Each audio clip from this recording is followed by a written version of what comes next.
ಹೊಳೆವ ದಾರಿ ಅವಳ ವರಿಸಿ ಬಾಳು ಸುಂದರ ವರಿಸಿ ಬಾಳು ಸುಂದರ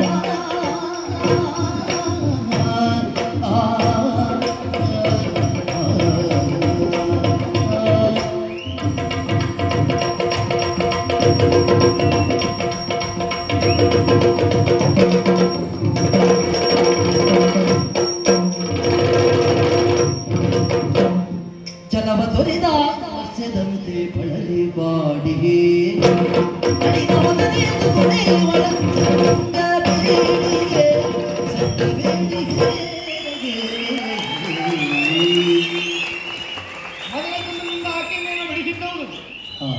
ನೆನೆಸುತ್ತಾ ಇರುವುದು ನನ್ನ ಅಪ್ಪ ಆಡಿದಂತೆ ಅಲ್ಲ, ನನ್ನ ತಂಗಿ ಆಡಿದಂತೆ ಇವಳೊಬ್ಬಳು ವೇಶ್ಯೆಯ ಅಲ್ಲವೇ?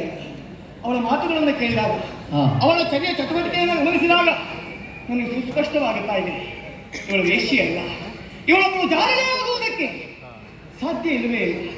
ಹೌದು, ನನ್ನ ಅನುಮಾನ ಸ್ಪಷ್ಟ. ಈಕೆ ಬೇರೆ ಯಾರ್ಯಾರು ಅಲ್ಲ, ಈಕೆ ಒಬ್ಬಳು ರಾಜಕುಮಾರಿ ಇರಬಹುದು. ನನ್ನ ಊಹೆ ಅಷ್ಟೇ. ಕಾರಣ ಅವಳ ನಡವಳಿಕೆ, ಕಾರಣ ಆಕೆಯ ಚರ್ಯ ಚಟುವಟಿಕೆ. ಇದನ್ನು ಗಮನಿಸಿದಾಗ ಸಾಮಾನ್ಯದವಳು ಇವಳಲ್ಲ ಅಂತ ನನಗನ್ನಿಸುವುದು. ಆದ್ರೆ ಒಂದಂತೂ ಸತ್ಯ ನನಗೆ ಅರ್ಥವಾಯಿತು. ಇವಳನ್ನು ಕಂಡ ಬಳಿಕವಾಗಿ ನನಗೆ ಯಾವ ಪರಿಸ್ಥಿತಿ, ಜಲವ ತೊರೆದ ಮುಚ್ಚದಂತೆ. ನೀವು ಯೋಚನೆ ಮಾಡಿ, ಒಂದು ಮೀನನ್ನ ನೀರಿನಿಂದ ಹೊರಗೆ ತೆಗೆದು ಭೂಮಿಯ ಮೇಲೆ ಬಿಡಿ, ಆಗ ಆ ಮೀನು ಹೇಗೆ ಕರಪಡಿಸ್ತದೆ? ಪಟ ಪಟ ಪಟ ಪಟ ಪಟ ಪಟ ಪಟ ಪಟ ಅಂತ ಹೊಡೆದಾಡ್ಕೊಳ್ಳುವುದು. ಸತ್ಯ ಹೇಳ್ತೇನೆ, ನಾ ಮೀನು ತಿನ್ನುವಲ್ಲ, ಎಲ್ಲಪ್ಪ ನಾ ಮೀನು ತಿನ್ನುವೇ ಅಲ್ಲ. ಹಾಗಂತ ನೋಡಿದ್ದೇನೆ. ಕಾರಣ ಇಂತಹ ಸಂದರ್ಭದಲ್ಲಿ ಉದಾಹರಣೆ ಕೊಡ್ಲಿಕ್ಕೆ ಬೇಕಾಗ್ತದೆ ಅಂತ ನೋಡ್ಕೊಂಡದ್ದು. ನನ್ನ ಪರಿಸ್ಥಿತಿ ಆದದ್ದು ಹಾಗೆ.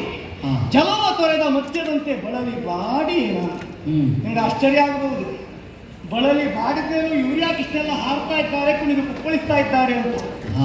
ಬಳಲಿ ಬಾಡಿದ್ದು ನನ್ನ ಮನ. ಕುಣಿಯಬೇಕು ಅಂತ ಹೇಳಿಕೊಡ್ತಾ ಇದ್ದ ನನ್ನ ಬುದ್ಧಿ. ಬುದ್ಧಿಯ ಮಾತನ್ನು ಕೇಳಿದೆ, ಮನದ ಮಾತು ಅದರಲ್ಲಿ ಬೆರೆಯಿತು. ಹಾಗೇ ಒಮ್ಮೆ ಬಾಡಿದ್ದು, ಒಮ್ಮೆ ನಾನು ಅರ್ಪಿಸಿದ್ದು. ಇದು ನನ್ನ ಮನಸ್ಸಿನಲ್ಲಿ ಉಂಟಾಗಿರುವಂತಹ ಗೊಂದಲ. ಹಾಗಿದ್ರೆ ಈಗ ನನಗೆ ಅರ್ಥವಾಗಿದೆ. ನನ್ನ ಬದುಕಿನಲ್ಲಿ ನಾನು ಮದುವೆಯಾದ ಅಂತಾದ್ರೆ ಬೇರೆ ಯಾರ್ಯಾರದು ಅಲ್ಲ, ಅದೇ ಲಾವಣ್ಯಳನ್ನ. ಇವಳನ್ನು ಕೈ ಹಿಡಿದರೆ ಮಾತ್ರ ಈ ವ್ಯಕ್ತಿನ ಬದುಕು ಸಾರ್ಥಕ ಎಂಬ ಯೋಚಿಸ್ತಾ ಇದ್ದೇನೆ. ಸರಿ, ಯಾವುದಕ್ಕೂ ಸರಿಯಾಗಿರುವಂತ ಸಂದರ್ಭ ಬೇಕಲ್ಲ, ಅಲ್ಲಿಯ ತನಕ ಕಾಯುತ್ತಾನೆ ಈ ವಿಕ್ರಮ.